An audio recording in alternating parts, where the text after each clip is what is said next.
ओम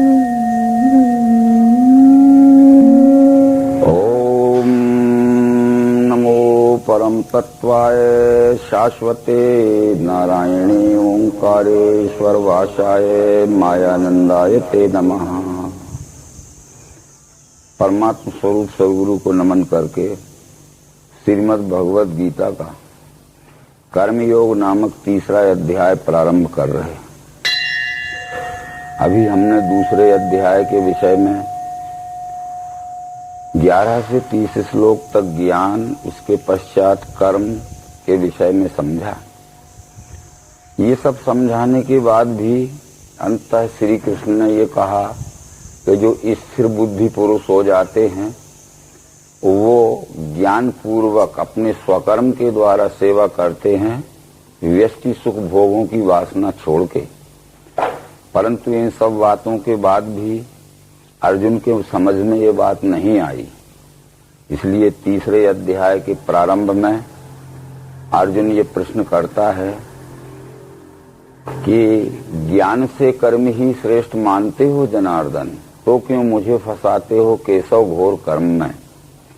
यदि कर्म करने की अपेक्षा ज्ञानी बनना ही श्रेष्ठ है तो मुझे युद्ध रूपी भीषण कर्म में क्यों फंसा रहे हो। जन साधारण की तरह अर्जुन समझ रहा था कि जो ज्ञानी हो जाता है उसे कर्म नहीं करना पड़ता, और जो कर्म करते हैं उन्हें ज्ञान की जरूरत नहीं है। अतः मैं ज्ञानी ही बन जाऊं कि कर्म ही करूं, इस तरह एक निश्चय से मुझे बताओ। मेरा आप संशय भ्रम मिटा रहे हो कि बुद्धि में और संशय भ्रम बढ़ा रहे हो। ये प्रश्न सुन के अर्जुन का श्री कृष्ण ने जो उत्तर दिया कि इस पृथ्वी लोक में बहुत पहले से 2 प्रकार के मार्ग चले आए हैं। ये सांख्य शास्त्र के रचयिता कपिल ने ज्ञान मार्ग का प्रतिपादन किया है, परंतु योग शास्त्र के रचयिता जैमिनी ने कर्म योग शास्त्र का प्रतिपादन किया है। ये अनादि नहीं है ये 2 मार्ग। कुछ समय पहले से जब ये ऋषि हुए, इन ऋषियों ने एक को ज्ञान प्रधान माना, दूसरे ने कर्म मार्ग को प्रधान माना। परंतु मैं ये ज्ञान और कर्म 2 को अलग नहीं मानता हूं। ये बात श्री कृष्ण ने भगवत गीता में समझाई कि सांख्य योगो पृथक वाला प्रवदंती न पंडिता एक मप्या इसका सम्य उभयोर विन्दते फलम। जो ज्ञान से कर्म को और कर्म से ज्ञान को अलग मानता है वो अपूर्ण ज्ञानी है, अज्ञानी है। यत् सांख्ये प्राप्ते स्थानम तद योगेरपि गम्यते एकम सांख्यम च योगम च या पश्यति सा पश्यति। ज्ञान मार्ग से चलने पर अपने गंतव्य स्थान पर पहुंच जाता है। तो ज्ञान नाम है जानने का और कर्म नाम है चलने का। जानकर चलेंगे तो निश्चित स्थान पर पहुंच जाएंगे, और जब तक हमने किसी स्थान को जाना ही नहीं है और उल्टे मार्ग से चलेंगे या बिना जाने मार्ग पे चलेंगे तो जहां पहुंचना है वहां नहीं पहुंचेंगे। बीच में ही हमें अनेक प्रकार की कठिनाइयां सहना पड़ेंगी और अंततः हम अपने निश्चित उद्देश्य से वंचित रह जाएंगे। ये बात समझाते हुए अंत में कृष्ण कहते हैं, अपने गुण के कर्म के अनुसार मनुष्य को ये प्राणी मात्र के रूप में दिखने वाले विश्व को ही परमात्मा स्वरूप जानकर यथोचित यथाशक्ति सेवा करना है। ये कहने का मतलब था वर्ण का कर्म आचरणा त्याग से कर्म श्रेष्ठ है। तेरे शरीर की यात्रा बिना कर्म बने नहीं। कोई भी मनुष्य कितना ही बड़ा ज्ञानी हो, परंतु कर्म व्यवहार किए बगैर उसका जीवन सुखमय नहीं जा सकता है। इसलिए ज्ञानी बनने की जरूरत है कर्म व्यवहार के लिए, और कर्म व्यवहार जब ही हो सकता है जबकि वास्तविक ज्ञान हो जावे। आगे चल के वो कहते हैं कि ब्रह्मा जी ने आदि में ये सहयज्ञ प्रजा रची। जो प्रथम प्रजापति ब्रह्मा है आदि नारायण के पश्चात, उसने जब ये सृष्टि व्यवस्था संचालन का कार्य हाथ में लिया तो फिर ये प्रजा की व्यवस्था सुख शांति में पहुंचाने के लिए अनेक प्रकार के विचारों का सृजना की। जैसे आज भी हम राष्ट्र को और राष्ट्र की मानवता को सुख शांति में पहुंचाने के लिए अनेक प्रकार के नए कायदे कानून बनाते हैं। ऐसे ही तो ब्रह्मा जी ने ये कहा कि अन्न से भूत होते हैं, जल से अन्न है बने, यज्ञ से जल गिरता है, होता है यज्ञ कर्म से, कर्म निर्माण ब्रह्मा से, सोहे अक्षर से हुआ, तस्मात् सर्वगत स्थायी अक्षर ब्रह्म यज्ञ में। यज्ञ से जल गिरता है, बस इस श्लोक पर थोड़ा विचार करना है। हमने समझ लिया कि जो हम एक हवन कुंड बना के उसमें विपुल सामग्री की आहुति देते हैं, उसमें धुआं उड़ाते हैं, यह यज्ञ है। परंतु भगवत गीता की दृष्टि से जना नाम समूहो जनता तत्सुखा ऐव भवति सह यज्ञा, मानवीय समुदाय को जनता कहते हैं। जनता को सुख शांति पहुंचाने के लिए जो भी कर्म करना पड़े उसे यज्ञ कहते हैं। जिस समय देश में भुखमरी मची हो उस समय यज्ञ दान या अन्नदान यज्ञ करिए। जिस समय देश में शीतकाल हो उस समय वस्त्र दान यज्ञ करिए। अज्ञान फैला हो तो विद्या दान यज्ञ करिए। मनुष्य का लोक कल्याण के किए हुए हर कर्म को यज्ञ कहते हैं। अतः वेद में ये कहा गया है कि यज्ञ किसी एक ही कर्म का नाम नहीं है। यह 4थे अध्याय में भी श्री कृष्ण ने बताया, एवं बहुविधा यज्ञा वित्ता ब्रह्मणो मुखे, ऐसे अनेक ही यज्ञ कहे हैं ब्रह्मदेव ने, वो सब कर्म से होवे जान ले मोक्ष पाएगा। किसी प्रकार की सुख शांति पहुंचाने के लिए मानवता को जो भी कर्म किया जाता है उस कर्म का नाम यज्ञ है। इस तरह के कर्म पूर्व काल में होते थे, अब यज्ञों का स्वरूप भी बदल गया है और यज्ञ किसी एक विशिष्ट प्रकार के रूढ़वाद के कर्म को ही कहने लगे हैं, जिसका अनर्थमय अर्थ होने से और विपरीत ही परिणाम हुआ। आज आगे चल के यो कहते हैं, आत्मा में है जिसे प्रेम, आत्मा में तृप्ति है मिली, आत्म संतोष में मस्त उसे कर्तव्य है नहीं, यस्यात्मरतिरेव स्याद् आत्मतृप्तः से मानवा। ये परमात्मा संपूर्ण चराचर सृष्टि के रूप में है।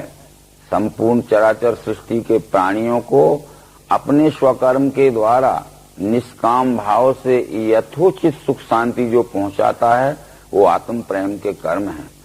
और इस कारण से जो सबको तृप्त देखकर अपने में तृप्ति का अनुभव करता है, संपूर्ण प्राणियों को जो संतुष्ट देखकर अपने में संतोष का अनुभव करता है, उस मनुष्य का यज्ञ पूरा हो गया। इससे बड़ा यज्ञ और कुछ नहीं करना है, क्योंकि उसे लाभ नहीं दिखे कर्म ग्रहण त्याग में, न अर्थ सब भूतों से साध्य करना है यहाँ।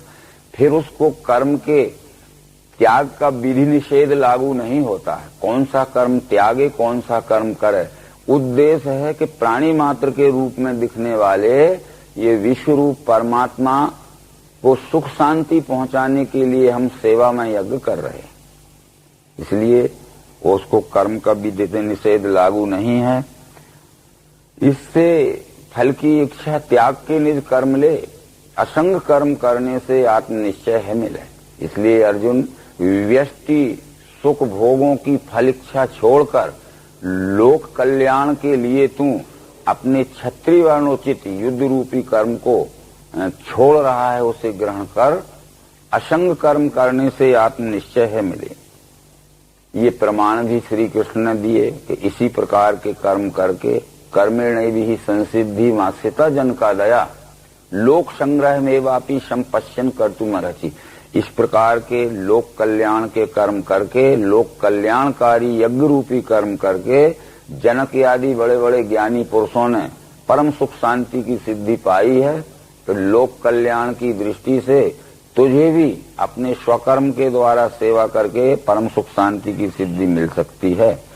और इसके बाद जो जो कर्म करें श्रेष्ठ वो कर्म प्रजा करे, वे जैसा बतलाते हैं वैसे ही लोग भी चलें। समाज के संचालक को, समाज के प्रमुख व्यक्ति को चाहिए कि वह कर्म करे जिससे लोक हित हो गए, तो बाकी के लोग उसका अनुसरण करते हैं। यदि समाज का संचालक गलत मार्ग पर चलता है तो सब उसका अनुसरण करते हैं, सारी प्रजा गलत मार्ग पर चलने लगती है। इसलिए कृष्ण जी कहते हैं तू मेरी तरफ भी देख, मैं भी उसी तरह के लोक कल्याण के कर्म कर रहा हूँ। केवल स्वाहा वाले यज्ञ नहीं कर रहा हूँ। विष्णु यज्ञ, रुद्र यज्ञ या सच्चंडी गायत्री यज्ञ, ये मेरा उद्देश्य नहीं है। प्राणी मात्र को सुख शांति पहुंचाने के लिए जो कर्म किया जाता है उस कर्म का नाम ही यज्ञ है। इस तरह से पार्थ त्रैलोक में सारे मुझे कर्तव्य है नहीं। अप्राप्त प्राप्त करना है सो नहीं मैं कर रहा। आलसी बन के जो मैं यहाँ कर्म करूं नहीं, तो सब मेरा ही पार्थ करेंगे अनुसरणीय। जो मैं स्वकर्म त्यागूंगा, लोगों का नाश ही किया, बना शंकर का कर्ता प्रजा हंतार भी हुआ। मैं अपनी जन सेवा का कर्म यदि छोड़ दूं गुण कर्मानुसार, तो मैं वर्ण शंकर हो जाऊंगा। यहाँ वर्ण शंकर का अर्थ पहले अध्याय के अर्जुन के भीर्मग्रस्त प्रश्न के उत्तर के अनुसार है। अलग अलग जाति के स्त्री पुरुषों से जो संतान पैदा होती है वो वर्ण शंकर नहीं है। जो मनुष्य अपने अधिकार प्राप्त कर्तव्य में या तो निष्क्रियता बतलाता है या अधिकार प्राप्त कर्तव्य में किसी प्रकार का दुराचार करता है, वह वर्ण शंकर होता है। तो जो मैं स्वकर्म त्यागूंगा, लोगों का नाश ही किया, वना शंकर का कर्ता प्रजा हंतार भी हुआ। आगे कृष्ण कहते हैं, जैसे पार्थ फलिच्छा से कर्म को मूर्ख है करे, तैसे ज्ञानी करे कर्म लोक कल्याण दृष्टि से। ज्ञानी और अज्ञानी के कर्म में सदृश्यता रहती है, परंतु उनके हेतु में फर्क रहता है। अज्ञानी भी धनवान और बलवान बनना चाहता है, पर उसका उद्देश्य है कि धनवान बलवान हो जाऊंगा तो बहुत से लोगों को मैं लूट सकूंगा और अपना स्वार्थ पूरा कर सकूंगा। ज्ञानी भी धनवान और बलवान बनना चाहता है। वो इसलिए बनना चाहता है कि यदि मैं बलवान हो जाऊंगा तो बहुत से लोगों की सेवा कर सकूंगा।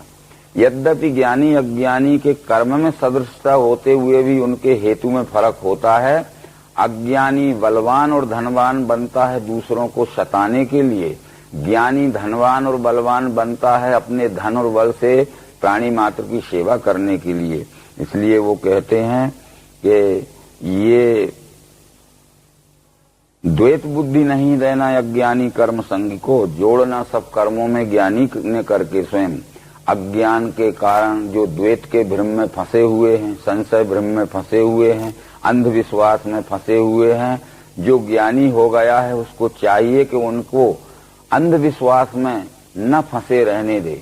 अब ज्ञान के प्रकाश के द्वारा उनको सत्य का दर्शन करावे और सतमार्ग में लगावे। ये ज्ञानी का उद्देश्य होना चाहिए। गुणों के कर्म का भेद तत्वविद सत्य है लखे। गुणों में गुण है, खेलें जान के वो नहीं फंसे। जो कौन से गुण से कौन से कर्म होते हैं ये तत्वविद पुरुष ही सत्य जान सकता है। जो अभी तत्वविद नहीं हुआ है, ना वो 17 स्तंभ गुणों को पहचानता है, ना गुणों से होने वाले कर्म को पहचानता है। इसलिए तत्वविद होने के बाद अपने गुणों का व्यवहार सब प्रजा मात्र के गुणों से मिलके करता कराता है और सबके साथ मिलजुल के रहकर अपने से सबके सुख शांति का कारण होता है। परंतु एक बात इसमें आगे वो कहते हैं, स्वभाव गुण में बीधे गुणों में के कर्म में फंसे ऐसे अबुद्धिमंदों को ज्ञानी ने छेड़ना नहीं, परंतु जो जड़ता के कारण और दुराग्रह के कारण अपने गलत मार्ग में फंस चुके हैं और उन्हें समझाने में से वो नहीं मानते हैं, तो ज्ञानी उनके पीछे न लगे, उनको अपने मार्ग में जाने दे। मात्र संकेत से कहे कि आप भ्रम में फंसे हुए हो, सत्य के प्रकाश में आओ। वो कहते हम ठीक हैं जैसे हैं, तो फिर उनके पीछे ना पड़े। ज्ञान से सभी कर्म अर्पण करना मुझे। कोई भी कर्म हो ज्ञान विवेक के सहित करने से ही मनुष्य को सुख शांति मिल सकती है। यद्यपि हम ये जानते हैं कि दया अच्छा गुण है, सदाचार अच्छा गुण है, परोपकार अच्छा गुण है, परंतु परोपकार भी विवेक से अगर नहीं किया जाएगा तो परोपकार भी दुखदायी हो जाएगा। दया भी अच्छा गुण है, परंतु विवेक पूर्वक दया यदि नहीं की जाएगी, उस दया के साथ में अविवेक है तो वो दया भी दुखदायी हो जाएगी। इसलिए वो कहते हैं ज्ञान से सभी कर्म अर्पण करना मुझे, निराश निरहंकारी अशोक बन के लड़ो। मेरे सिद्धांत की निंदा करते हैं, आचरण नहीं। वे सब मूर्ख अज्ञानी भ्रमी हैं, नष्ट हो चुके। मेरे बतलाई हुए सिद्धांत की जो निंदा करते हैं और अपने लोक सेवा के कर्म व्यवहार में नहीं लाते हैं, वे सब अज्ञानी हैं, मूर्ख हैं और निश्चित ही उनको अपने अज्ञान में अधपतन का फल मिलेगा और दुख और अशांति में जीवन जाएगा। परंतु स्वभाव से स्वयं ज्ञानी करे है निज कर्म को। जिसको ज्ञान हो गया है तो उसकी पहचान यह है कि उससे स्वाभाविक विवेक बुद्धि से सेवामय कर्म होने लगते हैं। यदि विवेक बुद्धि पूर्वक सेवामय कर्म नहीं होते हैं तो वो ज्ञानी नहीं है, ये सहज में ही हम पहचान सकते हैं। इस तरह से विषयों में इंद्रियों के शत्रुता मित्रता रहे, उन्हें वश नहीं होना बुद्धि का नाश वे करें। हमारी जो इंद्रियां रहती हैं, कुछ बाह्य करण हैं, कान आंख त्वचा जीभ नासिका आदि, अंतःकरण है मन बुद्धि अहंकार चित्त आदि। इनके अनुकूल विषय अगर मिल जाता है तो हमें बहुत अच्छा सुख होता है, प्रेम होता है। इनके अनुकूल विषय नहीं मिला तो हमें द्वेष होता है। इसलिए इंद्रियों के विषयों के बस में नहीं होना चाहिए, क्योंकि वो बुद्धि को भ्रष्ट करने वाले हैं। इंद्रिय के विषय बुद्धि को पतन करने वाले हैं। बुद्धि के विवेक से यथोचित अपने इंद्रियों से अपना सुख शांति पूरा करते हुए भी लोक हित का ध्यान रखना चाहिए। इस तरह से दिखे स्वधर्म में दुख शौक हो पर धर्म से, स्वधर्म में मृत्यु श्रेष्ठ पहे अन्य धर्म से।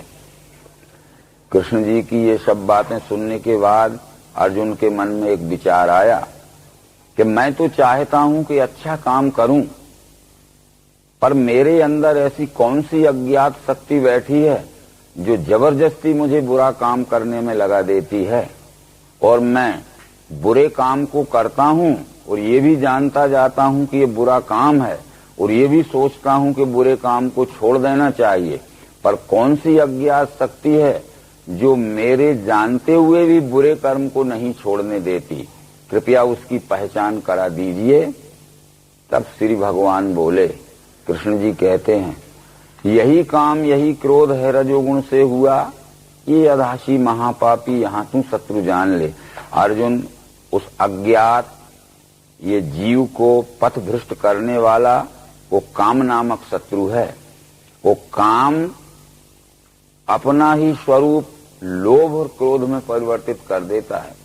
हमारा जब कोई स्वार्थमय काम पूरा नहीं होता है तो स्वार्थमय काम पूरा कराने के लिए हम किसी को प्रलोभ देते हैं, लोभ देते हैं। लोभ से भी हमारा काम पूरा नहीं होता है तो हम क्रोध करते हैं, उसके लड़ाई झगड़े करने को तैयार हो जाते हैं। इसलिए जीव आत्मा के अंदर एक काम रूप एक बहुत ही छुपा हुआ शत्रु बैठा है।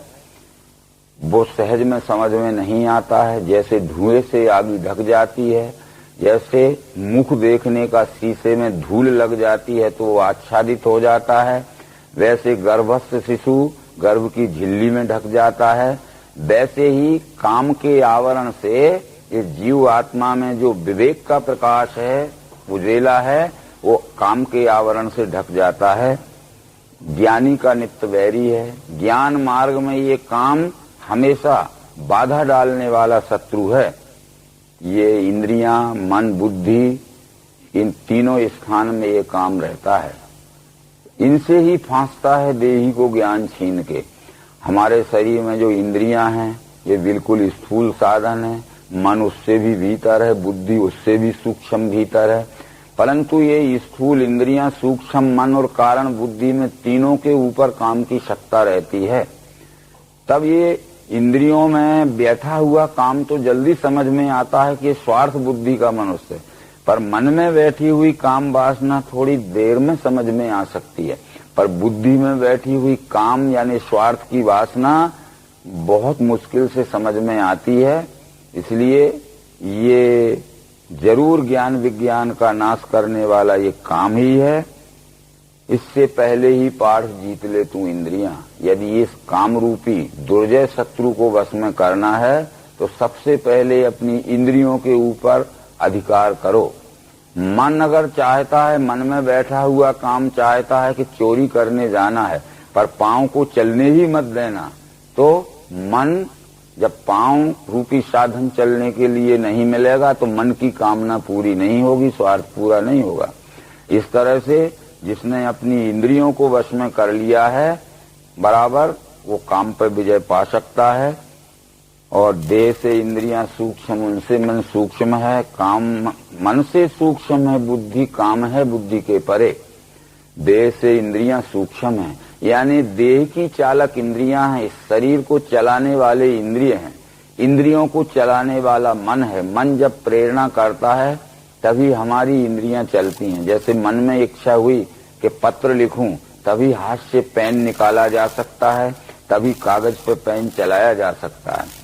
और मन से सूक्ष्म है बुद्धि, मन की भी चालक बुद्धि है और ये काम बुद्धि को भी चलाने वाला है। इसलिए निश्चित है इस काम रूपी दुर्जय शत्रु को तुम अच्छी तरह पहचानो। वो तत्वदर्शी सद्गुरु के द्वारा ये विश्व ही परमात्मा है ऐसा निश्चय करा देने पर जब विश्व में परमात्मा भाव दिखने लगेगा तो परमात्मा के साथ में भक्तिमय, सेवामय और प्रेममय व्यवहार अपने आप होगा। फिर उससे किसी भी प्रकार का छल कपट, बेईमानी का, व्यष्टि सुख भोगों के स्वार्थ का व्यवहार नहीं होगा। इसलिए इस रीति इसे जानो आत्मनिश्चय दृष्टि से। ये सद्गुरु के द्वारा ये विश्व ही परमात्मा है।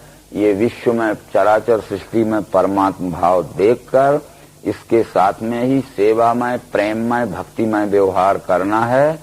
तब फिर कहीं भी अनर्थ नहीं होगा। और जब हमारे कर्म में किसी प्रकार की स्वार्थमय त्रुटि न होगी तो उसका परिणाम अवश्य हमें परम सुख शांति में मिलेगा। इसलिए काम को भी पहचानना बहुत जरूरी है। ये सभी संतों ने कहा होगा। भगवत गीता के देवासुर संपद विभाग नाम के 16वें अध्याय में कहा है कि चक्र में डालने वाले नरक के 3 द्वार हैं, काम, क्रोध तथा लोभ, तस्मात् ये 3 त्यागना। नरक के 3 द्वारों से कौनते मुक्त जो हुआ वो करे वर्ण का कर्म, मिले आत्मगति उसे। यदि काम, क्रोध, लोभ के ये आसक्त बंधन से जो मनुष्य छूट गया है तो वो निस्वार्थ भाव से, सेवा भाव से, प्रेम भाव से भक्तिमय व्यवहार करेगा। अतः भक्ति का अर्थ होता है अपने स्वकर्म के द्वारा सर्व सुख का ध्यान रखते हुए हमारा कर्म व्यवहार करना। ये ऐसा समझाते हुए ये भगवत गीता के ये कर्म योग नाम के 3रे अध्याय को समाप्त किया। भगवत गीता में एक अपने विशेष प्रकार की अध्याय संगति है। अज्ञान ग्रसित मनुष्य को अज्ञान के भ्रम से छुड़ाने के लिए सबसे पहले ज्ञान का प्रकाश देने की जरूरत होती है। यदि ज्ञान का प्रकाश अंतःकरण में ठीक आ गया तब फिर 3रे अध्याय का नाम कर्म योग है। पहले ज्ञान योग है, फिर कर्म योग है। इस कारण से बहुत से लोगों ने भगवत गीता को पढ़ते, भाष्य करते समय कुछ लोग कहने लगे कि भगवत गीता ज्ञान योग प्रधान है। कुछ भाष्यकर्ताओं ने कहा कि भगवत गीता कर्म योग प्रधान है। कुछ भाष्य करते कहते हैं कि भगवत गीता उपासना योग प्रधान है। परंतु कृष्ण जी ने क्या कहा है, ये हमने अपने स्वमत की मानिंदी से कृष्ण के विचारों को भी ठुकरा दिया। कृष्ण कहते हैं सांख्य योगो पृथक बाला प्रवदंती न पंडिता। ज्ञानम कर्म पृथक माने अज्ञानी पंडित नहीं। यथार्थ एक करने से दोनों की फल प्राप्ति। जो ज्ञान से कर्म को और कर्म से ज्ञान को अलग अलग मानता है वो अपूर्ण ज्ञानी है, वो पूर्ण ज्ञानी नहीं है। जो स्थान ज्ञान योगी का वही है कर्म योगी का। ज्ञान और कर्म एक ही है, देखे वह जागता। ज्ञान हमारी आंतरिक प्रकाश भाव है तो कर्म हमारा व्यवहार का आचरण भाव है। यदि हमारा ज्ञान रूपी प्रकाश ठीक नहीं हुआ तो हमारे कर्म मार्ग का चलना ठीक नहीं हो सकता। अतः ये ज्ञान और कर्म जैसे एक शरीर में 2 पांव रहते हैं, ऐसे ही एक ही परमात्मा के अनन्य भाव से सेवा करने वाले 2 पद हैं। अतः भगवत गीता में कृष्ण कहते हैं भगवत गीता भक्ति योग प्रधान है। ये आगे वो जो उन्होंने कहा कि जिसने व्याप्त किया विश्व भूतों का लय है, जहां अनन्य भक्ति से ही वो परम पुरुष है मिले। इसलिए भगवत गीता भक्ति योग प्रधान है। पर जैसे दो भिन्न वस्तुओं को जब हम एक रूपता में जोड़ देते हैं तो दोनों नाम विलय हो जाते हैं, इसी तरह ज्ञान को कर्म में और कर्म को ज्ञान में जब हमने इकट्ठा जोड़ दिया तो न उसका नाम कर्म रहता है, न उसका नाम ज्ञान रहता है, उसका नाम भक्ति हो जाता है। और जब कर्म अलग है ज्ञान अलग है, ये दोनों विभक्त हैं। कर्म को ज्ञान में, ज्ञान को कर्म में जोड़ देना यानी भक्ति। तो भक्ति ज्ञान कर्म की एक रूपता का नाम है और भक्ति काया वाचा मन तीनों की एक रूपता से होने वाली सेवा का नाम है। परंतु सेवा करेंगे किसकी? सबसे पहले की यह विश्व ही विश्वरूप परमात्मा है। ये दूसरे अध्याय में वो कह चुके थे। न समझाते हुए ये कर्म योग नाम का तीसरा अध्याय संपूर्ण हुआ।